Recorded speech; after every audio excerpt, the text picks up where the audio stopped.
Okay, everybody, we are going to start with the pen tool. There is a pen tool. There's actually two. There's a pen and there's also a free pen.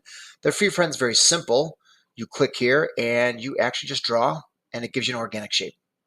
It really doesn't come to an end. It really doesn't close perfectly. Um, that's pretty much all it does. If you want to freehand something, by all means you can. I would suggest if you're going to do anything, use the pen tool itself, and I'll go over that right now. But notice it makes a shape. It looks awesome. I've got some tolerance. I've got my fill. I can change the actual color of it, whatever I need to do. It's a wonderful thing. It's just freehanding, and you're more than welcome to do that. That's up to you. Okay, but I just wanted to show it to you just to be on the safe side. So let's get rid of these two. And we're going to get those. And now we're going to get the actual pen tool itself. The pen tool is right here. It works just like the Illustrator pen tool. You should all know what's happening. You should all know how it works.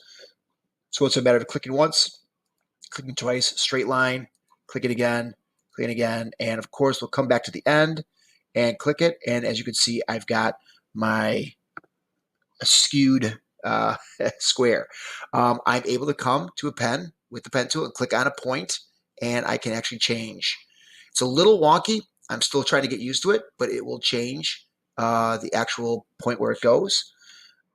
I can come down here and come to the actual direct select tool. They have both the path and direct select tool. You should know how to use those too. So if I come to the tool here, I am able to manipulate and move the actual point itself.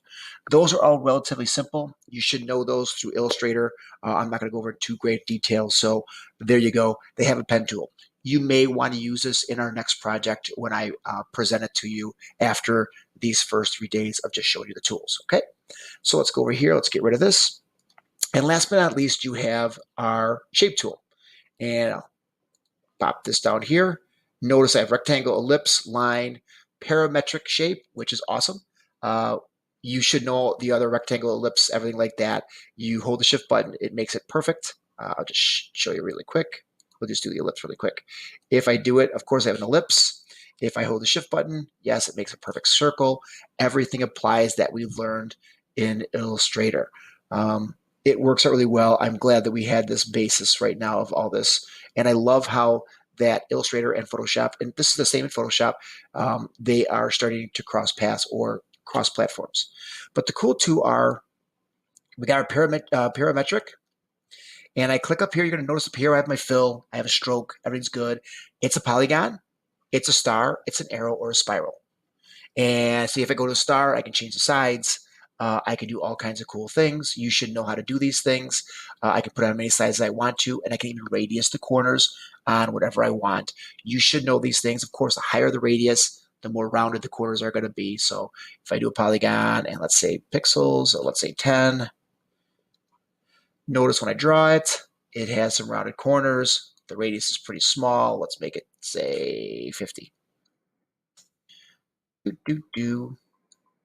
Notice it's rounded out big time. Okay, so that looks good. The cool part about this is, let me get rid of some of these, is that it has arrows. And I thought this is pretty cool. So I have my width, and the tip size is like 300%. You could change that accordingly. But when you draw, notice I will draw, and you don't see it very much, but if I put a stroke on it, let's give this a stroke. Take off the fill, put on a stroke, and I make my stroke bigger. Notice you actually have an arrow, and that arrow is pretty cool. It's can be moved, manipulated, shortened, whatever you want. It's up to you. It's pretty cool.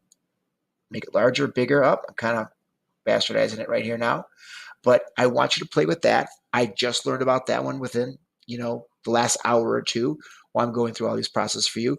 But I thought that was kind of a neat thing. Last but not least, when I come down to here, is it's called our custom shapes. And the custom shapes are pretty brilliant. It's a matter of me notice I've got a triangle here, and it's been put up here on the top right-hand corner. Okay, I can do free, fixed ratio, fixed size. I'm doing mine all free. But here's where the shape tool is pretty cool. And this is also in Photoshop too. I can click on where it says just shape, and it loads a large library of shapes. And I think this is pretty cool. You got all kinds of cool little things.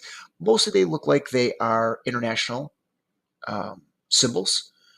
You can make your own if you want to. You can draw them, but I mean, they got things like, here's Twitter. So if I come here, click on Twitter, and I drag it, I got the bird. And I can mess with the stroke. Let's get rid of the stroke. And let's come back here, and we can give it a fill. Let's just come here. We'll give it the blue. If you want to change the blue, double click on it, make it a little lighter. I don't know the Twitter birds.